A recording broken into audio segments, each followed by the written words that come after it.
2014, nag-viral si Masakazu Nose, isang Japanese citizen dahil sa paglilinis niya ng mga overpass sa Baguio City. Napadpad siya sa Baguio para mag-aral ng English.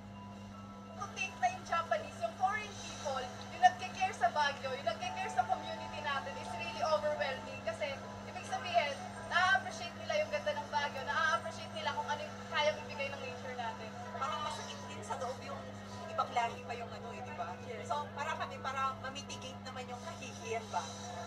Tumutulong para sa kanila. At after 5 years, nagbalik siya sa Pilipinas para maglinis ulit ng mga overpass. At may mga kasama na siya. May sumali din na isa pang Japanese na dala ang kanyang asawang Pilipina at ang kanilang mga anak. It's always nice to clean the city because we cannot ask everything to the city. At least maybe not even cleaning, but not make it that I love here. I love Baguio.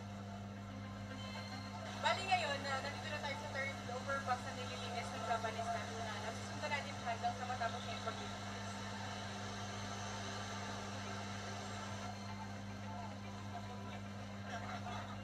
Sa dami ng umaakyat sa Baguio, tumataas rin ang volume ng basura dito. Sa simpleng kontribusyon ni Masakazu, binigyan siya ng pagkilala ng lungsod ng Baguio. Alam mo, itong mga tao na to should inspire us na talagang kailangan natin linisin ang ating kapaligiran and to protect our environment. Let us follow the good example of si Masakazu-san. Kahit saan, problema ang basura, pero mayroon tayong magagawa. Simulan natin sa ating sarili. Pilitin na huwag magkalat at pumulot din ng kalat ng iba. I am Bea Docyogen and I stand for truth.